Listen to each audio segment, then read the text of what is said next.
All right, welcome back, everyone. Today we're going to be talking about Shadow of Self, which is book two in the Wax and Wayne series by Brandon Sanderson.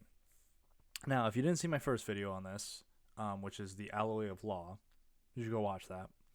But I really, really like this series a lot, so I'm a little biased on it. But just I'm letting you guys know that ahead of time, just so you kind of know where my perspective is at.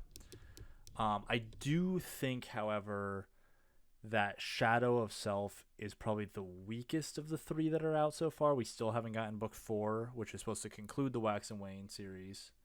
But I think that's coming soon-ish. I think he's working on it right now. So, um,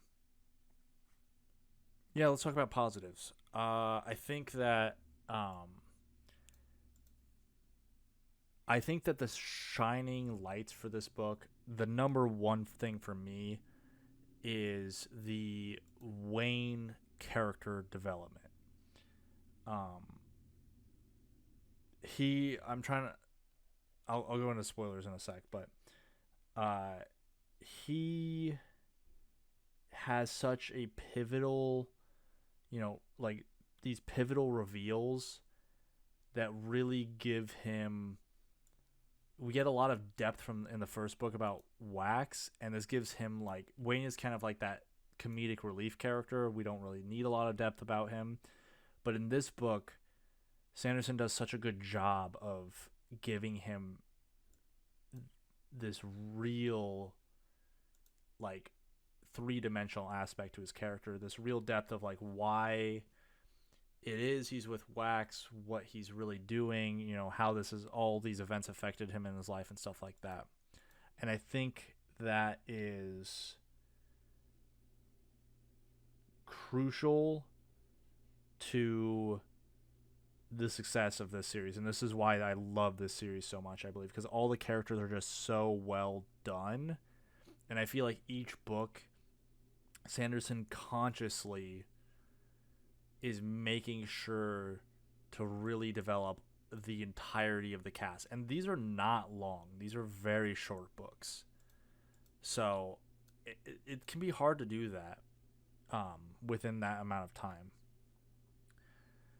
Uh, the other person that I think gets a little bit of love this book is Steris. I think that Steris we get a little we get a little insight into why she is the way she is and what she's kind of doing and why she's doing what she's doing. And the it's really good setup because of in book one she's kind of tossed to the side in order to give room for Marcy and Wax and Wayne. But in this book, she actually gets time on the page. And, the way she was portrayed in the first book was this very cold, logical, like almost no emotion. Everything she was doing was just like for like pragmatic reasons rather than, emotional reasons. And we kind of get a little sense of why that is um, within this book, but it also like leads way to this real relationship beginning to form between Wax and her, meaning Steris. And I really, really enjoyed it. I really thought it was great. Um, thought it was really well done. And to be fair, I don't know many writers that could pull off taking a character like that they had set up to be this very like boring character and making that character at least partially interesting to us and like actually forming like Sanderson does a really good job of forming like real relationships on the page, which I think a lot of writers struggle with, and for good reason. It's difficult. It's difficult to quantify what it is to have like be in a real like romantic relationship, even friendship and stuff like that is hard. It can be hard to put on the page, and a lot of times there's all these for romantic relationships, there's all these like shortcuts and tropes that we have. And the thing I think I appreciate about this is that the reason it feels a bit more real is because it's not using those tropes as much to, you know, it's using their characters to create the relationship and kind of show them getting closer over time. It's not just like, I looked into his eyes and I knew he was the one. Because I've seen that a lot.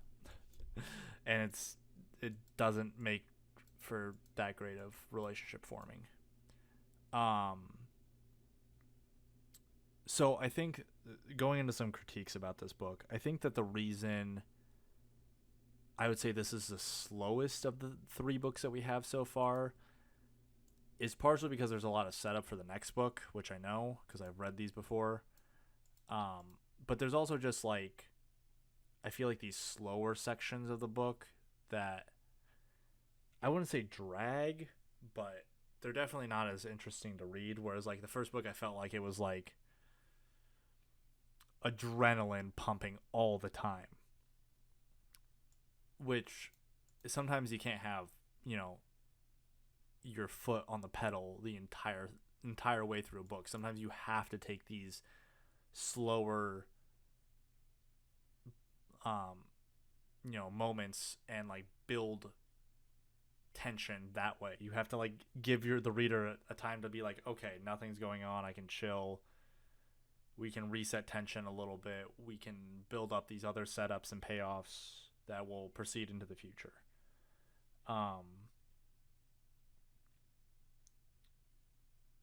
I think my last little critique is going to be a spoiler. So if you don't want to hear any spoilers, go read the book, come back, talk about it then. Okay. So I wouldn't say this is necessarily a critique, but it really depends on what happens in book 4, I think, for me to make it feel like it's worthwhile. And that's the Lessie Angle Bleeder. I can't remember what her name is. The Condra, what her actual name is. But this is used to set up this mysterious metal, this new god that we're not aware of, and I'm sure that there's probably stuff out in the Cosmere, extended material that might already be leading into this that I don't know about. I've read I've read all the Cosmere books. I have not read all the Cosmere novellas and small pieces, and I haven't done all the research into that. Not because I don't enjoy it, but because I am reading a lot of other stuff anyway. And so I like to experience a lot of different fantasy worlds rather than spending a lot of time in just one. With that being said, I feel like the reason this does drag a little bit is because we've got all this mystery, even with the conclusion with, Wax killing Bleeder at the end. Well, killing. And like we get all this mysterious metal setup, and the setup with, Wax and Harmony's relationship being strained. And like some of these have already paid off for us in the next book, but I think it just feels so, in the moment, it feels so kind of meh. So it doesn't have as much of that like catharsis at the end of the book where I'm like, oh, that was so satisfying. But I appreciate him doing that because that means in the later books, and even in book 3 this happens, where I have this,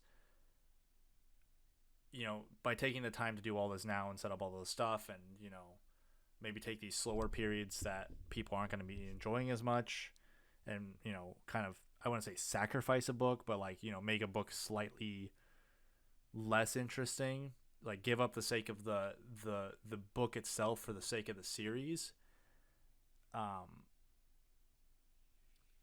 I can appreciate that, and I think that book 4 will probably close out. I trust Sanderson to close it out well, so I'm not too worried about that at all. I should say that with all that being said, I still really enjoy this series. I think this might be one of my. I have a lot of Sanderson stuff that I think is great. I think a lot of pretty much almost all his stuff is at least good. Um, so, but this is one of my favorite series by him, and I think it's just like I love the Mistborn world, and I love the magic system and stuff like that, and I love this take on it with like the buddy cop type story. Buddy cop, quotation marks. It's not really a buddy cop story anymore, but that's kind of the trope that I always think of when I read these, and it's just, to me, the characters are just so good that I'm always left satisfied after reading them, and they're short, which is nice because then you can get through them pretty quick. But yeah, no, this series is good, and I definitely think that if you haven't read it, you really should read it. But obviously, read through Mistborn Generation 1 first, which I know the book 2 and 3 can be a little hard to get through, but please read those first and then read these, because there's so many things that there's so much context and stuff like that, and really spoilers for the first generation of Mistborn books that are within these that there's no way I think you can skip those. I think you have to read them in that order. So, all right, that's going to be it for this one. As always, comment if you want to talk about the book at all. If you have different opinions, maybe you don't like this book as much as I do, or maybe you do, and you just want to say, hey, this book's cool. I always love talking to you guys. So that's going to be it. Thanks for watching.